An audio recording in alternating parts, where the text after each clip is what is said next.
이재명이 중국 대사를 아련하고 일장 훈시까지 듣고 온 일이 화제입니다. 초청을 받아서 갔다는데 누가 봐도 그림이 안 좋습니다. 이재명이 직접 만나러 갔는데 중국 대사는 아예 A4 5장짜리 말씀까지 준비해 놓고 있다가 15분 동안 일장 연설을 했고 이재명은 잠자코 앉아서 그걸 듣고 있었다는 거예요. 민주당은 예전에 중국 대사가 이재명한테 한번 찾아온 일이 있어서 담례로 만나러 간 거라고 실드를 쳐보지만 국장급이라고 알려진 중국 대사를 대선 후보를 지낸 제1야당 대표가 직접 만나러 가서 훈시까지 듣고 왔다는 사실은 누가 봐도 어색하고 또 부끄러운 일이죠. 모양만 안 좋은 게 아닙니다. 그 내용은 더 어처구니가 없어요. 대사가 아니라 마치 상국, 황제가 보낸 칙사가 하문을 하는 것 같은 그런 꾸짖음과 책망이 담긴 연설입니다. 돌에 이마를 짓지으면서 무릎 꿇고 기어가서 들어야 될 것 같은 그런 내용이었어요. 그야말로 치욕스러운 얘기입니다.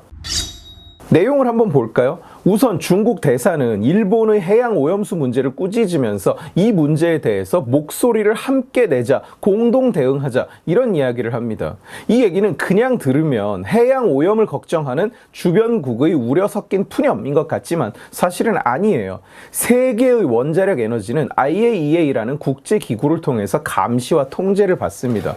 후쿠시마 처리수도 IAEA가 허용하면 방류하는 거고 아니면 못해요. 그리고 제가 이미 영상으로 설명드린 바가 있지만 과학적으로는 처리수 방류를 막을 근거도 없고 염려할 이유도 없습니다. 그런데 지금 중국 대사가 하는 말은 그 전문 국제기구에 의한 과학적 통제를 받아들이지 말고 자기들과 함께 하자, 공동 대응을 하자, 달리 말하면 과학과 진실 대 선동과 억지의 싸움에서 우리 편에 서라고 하문을 하고 있는 거예요. 물론 민주당만 잘라놓고 본다면 이미 거짓과 선동의 편에 서 있는 상황이니까 별로 특이할 것도 없습니다만 지금 중국 대사가 하문하고 있는 대상은 이재명이 아니라 대한민국입니다. 왜 저 말이 거짓 선동이냐? 중국이 한 해 바다에 배출하는 삼중수소의 양은 1054테라베크렐입니다. 2020년 기준으로. 일본이 후쿠시마에서 30년에 걸쳐서 나눠 배출하겠다는 양이 매년 22테라베크렐입니다. 그러니까 중국은 이미 후쿠시마 방류량의 50배 가까이를 매년 우리 서해 방향으로 쏟아내고 있는 상황이에요. 총량 대 총량으로 비교를 해도 일본은 한 해 175테라베크렐을 배출하고 있고요. 대한민국은 200이 좀 넘게 배출하고 있는 중입니다. 그러니까 중국은 한국 총량의 5배, 일본의 6배의 삼중수소를 바다에 이미 쏟아내고 있는 나라입니다. 혹시 헷갈리실까봐 다시 한번 말씀드리자면 후쿠시마의 6배가 아니라 일본 전체의 6배, 후쿠시마의 50배를 쏟아내고 있다는 얘기예요. 게다가 현재 원전은 55기, 이미 23기를 추가로 건설 중이고 앞으로 100개를 더 짓겠다고 이야기하는 중이에요. 그러니까 그 양은 앞으로 그야말로 한없이 늘어날 겁니다. 그런 상황에서 일본이 후쿠시마에서 배출하는 1년에 22테라베크렐이 한국과 중국의 생명과 안전을 위협한다. 일본이 태평양을 하수도 삼고 있다. 공동 대응해야 한다. 이딴 소리를 하고 있으니 이게 선동이고 거짓말이 아니면 뭐란 말입니까? 여기에 공동 대응하는 순간 한국은 전 세계의 놀림거리가 될 뿐이에요. 1054를 배출하는 놈과 붙어서 22를 배출하는 놈과 싸우겠다는 거니까. 참고로 저 중국 삼중수소 배출량은 중국이 발간한 자료에 나와 있는 수치입니다. 제가 만들어낸 게 아니에요. 그 다음 이재명이 하문받은 주제는 무역입니다. 대중무역 적자. 원래 대중국 무역은 장기간 흑자를 봤었는데 몇 년 전에 적자로 돌아서서 지금은 그 적자 폭이 확대되고 있는 상황이에요. 중국 대사는 그에 대해서 이재명에게 이렇게 말했다고 합니다. 한국이 탈중국화를 시도한 것이 무역 적자의 원인이다. 그러면서 이런 말을 덧붙여요.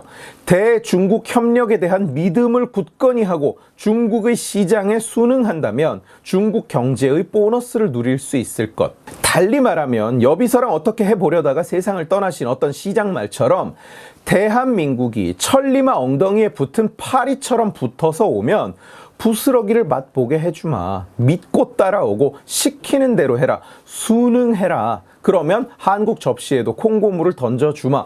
이렇게 얘기하고 있는 겁니다. 그야말로 모욕적인 발언이죠. 왜 그 나라를 대상으로 하는 무역이 적자로 돌아섰고 또 적자폭이 확대되고 있느냐? 지들이 무역 보복을 했기 때문이에요. 예를 들면 저 나라는 다른 나라와 다르게 단체 여행객을 전부 차단해버리는 식의 치졸한 보복을 부끄러운 줄 모르고 아무데나 사용합니다. 한국에만 그러는 게 아니라 그냥 국제사회에서 뭔가 배알이 꼴리면 항상 그런 식으로 해결을 해왔어요. 사드를 설치했다고 그게 진해 도시를 들여다본다는 아예 물리적으로 불가능한 억지를 쓰면서 한국 기업들을 쥐어짜고 또 탄압했습니다. 현대차는 2조 원을 투자해서 공장을 세웠는데 일주일에 이틀을 못 돌리는 상황이에요. 롯데는 10조 원이 넘게 투자를 했다가 영업 정지를 하도 먹여서 다 접고 그냥 철수를 해야 했습니다. 이런 상황에서 한국 니들이 탈중국을 하는 바람에 무역 적자가 늘었다. 이건 사실도 아닐 뿐더러 적반하장도 정도가 있지. 그냥 시키는 대로 하고 속국처럼 행동하라고 요구하는 것 이상이 아닙니다. 참고로 대중무역이 적자로 전환한 건 2021년이에요. 문재인 때입니다.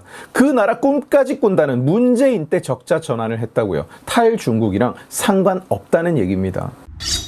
이어지는 말은 그걸 듣고 있던 이재명마저도 얼굴이 굳었다고 전해지는 발언이었어요. 아마 감히 칙사에게 눈살을 찌푸린 건 아닐 테고 칙사의 훈시 말씀이 유튜브로 생중계가 되고 있는 상황이었기 때문에 이거 똥 밟았다, 욕 먹겠다 싶었던 것 같습니다.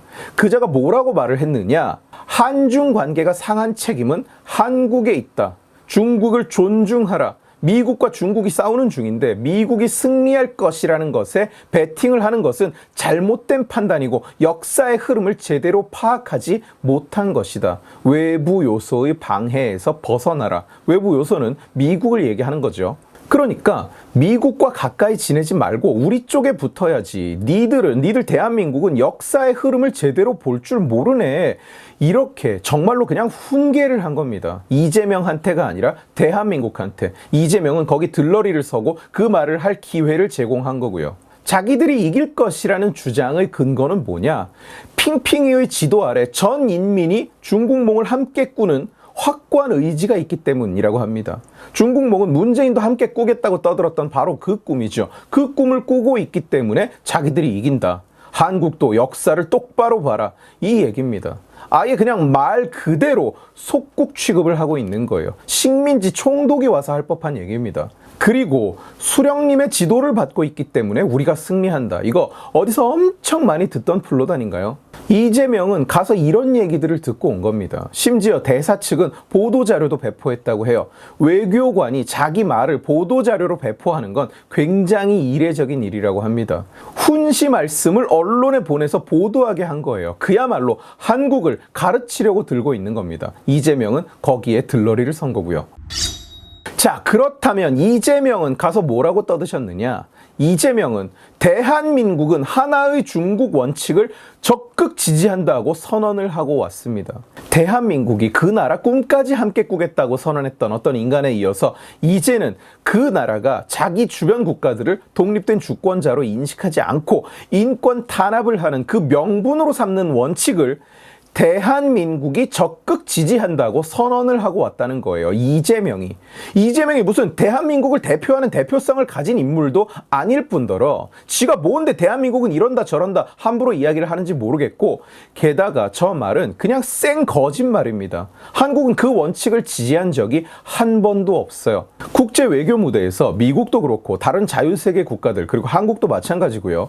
하나의 중국이라는 개념을 존중한다고 이야기하고 하나의 중국 정책을 받아들인다고 말을 하지 하나의 중국 원칙을 지지한다고 자유세계의 그 누구도 말하지 않습니다. 이건 외교적 개념인데요. 하나의 중국 원칙, principle은 힘에 의한 합병을 이야기하는 겁니다. 하나의 중국 정책, policy는 힘을 통한 현상 변경에 반대합니다. 그래서 국제사회가 대만은 독립국가라고 선언을 하지도 않지만 대만을 독립국가로서 대하고 수교를 합니다. 그러니까 그 원칙을 지지한다고 말하는 것은 위험한 발언이고 외교적 결례임과 동시에 거짓말이에요. 지지한 적이 없으니까. 이재명이 뭘 알고 떠드신 건지 아니면 뭣도 모르고 함부로 이야기한 건지는 모르겠습니다만 해서는 안 되는 말이라는 거예요. 그리고 지가 그런 말을 할 자격이 있는 것도 아니고 말이죠. 제1야당 대표가 국장급 대사한테 찾아가서 훈시 말씀을 듣고 왔다는 것은 그 자체가 나라의 격을 무너뜨리는 행위입니다. 꼴이 너무 사나우니까 민주당은 피의 실드를 치고 있어요. 이재명도 할 말은 다 했다는 둥, 깊은 우호의 표현이라는 둥, 친근함의 메시지라는 둥. 그러나 민주당 내부에서조차 이번 회담이 비공개였으면 더 좋았을 텐데 이런 말이 나오고 있다는 건 지들이 생각해도 이건 아니다 싶었다는 뜻입니다. 남들이 몰랐으면 싶은데 공개가 돼버린 거예요. 대사관이 이례적으로 보도자료까지 뿌렸다니까 그야말로 선동공작의 희생양이자 먹잇감이 된 꼴이죠.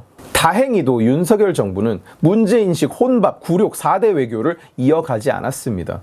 바로 문제의 중국 대사를 초치해서 타국 외교관을 들어오라고 불러서 항의하고 경고하는 걸 초치했다고 합니다. 꽤나 강한 어조로 야단을 쳤어요. 관례에 어긋나는 발언이다. 비상식적인 언행이다. 도발이다. 비엔나 협약 위반이다. 내정 간섭이다. 무책임한 짓이다. 본분에서 벗어나지 않도록 처신하라. 이건 시원하다고밖에 말할 수가 없는 잘한 일입니다. 외교 무대에서 무조건 대결 구도만 만드는 것도 좋은 일은 아닙니다만 이재명이 마치 나라의 대표인 양 가서 이 꼴을 당하고 왔는데 정부가 가만히 있는 것도 말도 안 되는 머저리 짓이죠. 문제인식, 혼밥, 굴욕 4대 외교 기조를 이어갈 필요가 당연히 없는 겁니다. 한편으로는 이재명이 대통령이 됐다면 이런 상황에 어떻게 했을까 생각하면 아찔하죠. 오늘 지식의 칼은 여기까지입니다. 재미있게 보셨으면 지식의 칼 채널을 구독해 주시고 이 영상을 주변에 공유해 주세요. 여러분들이 공유해 주시면 설득은 제가 하겠습니다. 고맙습니다.